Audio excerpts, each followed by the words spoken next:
दोस्तों आज के इस वीडियो में हम बात करने वाले हैं एनसीसी कैसे आप ज्वाइन करेंगे, मतलब एनसीसी की भर्ती कैसे होती है, फुल प्रोसेस।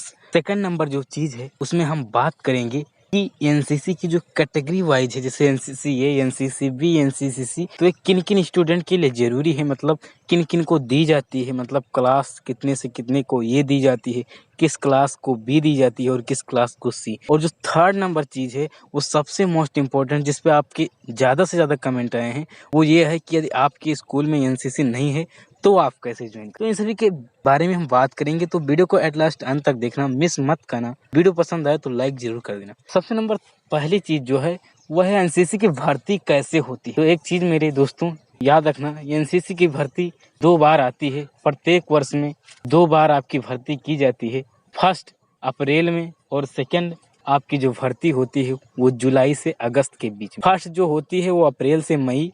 इस बार देखिए कुछ शायद दिक्कत हो जाए, क्योंकि कोरोना वायरस की वजह से सारे स्कूल और कॉलेज बंद किए जा चुके हैं, तो इसीलिए अब की बार कुछ टल सकता है, इसका इधर उधर नोटिफिकेशन हो सकता है।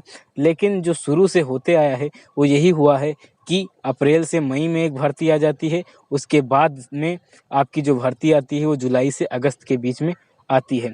और ये ज़रूरी नहीं है कि एक ही दिन सभी स्कूलों में भर्ती हो जाए, आपके ज़िले में अथवा ब्लॉक में। हर स्कूल की अलग डेट फिक्स होती है और हर स्कूल में अलग अलग डेट को कराई जाती है। जैसे 16 अप्रैल को किसी स्कूल में कराई गई तो बगल वाले स्कूल में 17 अप्रैल को कराई जाती है। इस प्रकार भर्ती की प्रक्रिया चलती है। एक ही स्कूल में एक दिन में सभी स्कूल में नहीं संभव हो पाता है, तो ये चीज़ आपको ध्यान रखना है। यदि आपको एनसीसी लेना है इस बार, तो आपको जो नियरेस्ट कॉलेज है अथवा जिस कॉलेज में आप पढ़ रहे हैं वहाँ अपना संपर्क बनाए रखिए अपने एनओ जी से, उनका नंबर ले लीजिए और हर हफ्ते कॉल करके पूछते रहिए कि सर एनसीसी की भर्ती लगभग कब तक हो आएगी, क्या होगा। तो उनसे आप संपर्क बनाए रखेंगे तो आपको पता रहेगा कि कब क्या होने वाला है। और दूसरी बात मैं आपको बता दूं, जो मैंने कहा था कैटेगरी वाइज कैसे दिया जाता है, तो एनसीसी ये क्लास 9th और 10th के लिए अलाउड है। एनसीसी ए क्लास 9th और 10th के लिए है। एनसीसी बी क्लास 11th और क्लास 12th के लिए है।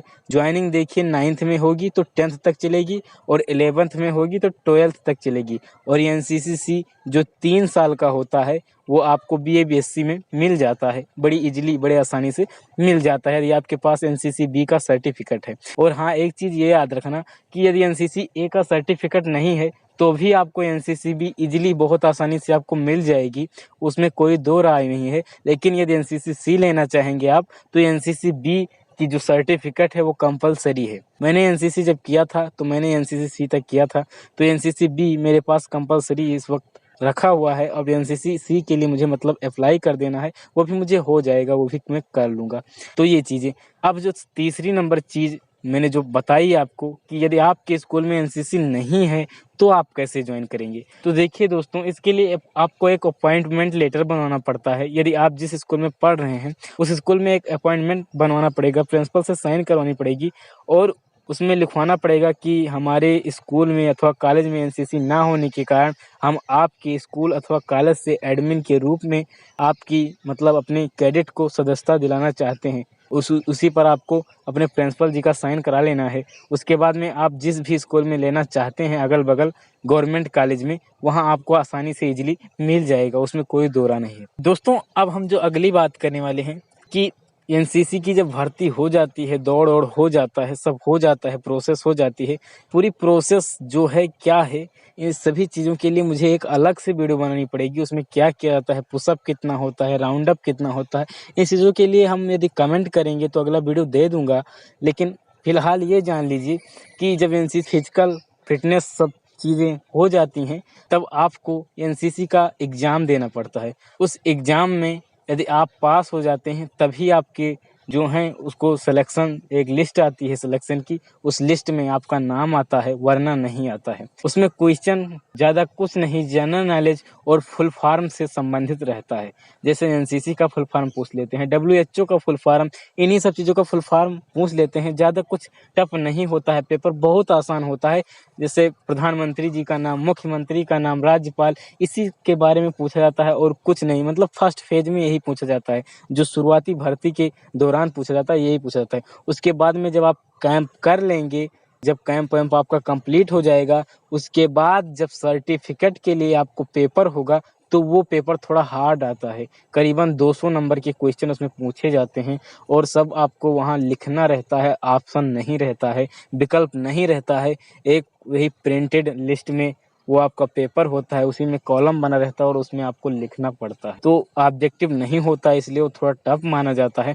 मैंने भी दिया था, जिसमें ग्रेड ये है, लेकिन ग्रेड ये पाना मुश्किल हो जाता है क्योंकि उसके लिए आपको पढ़ना पड़ता है, अथवा एनसीसी कैंप में जो सिखाया जाता है उसको आपको पढ़ना पड़ेगा। ये जल्दी ग्रेड ये नहीं मिल पाता, लेकिन यदि आप प्रयास करेंगे, सही से करेंगे तो हो जाएगा।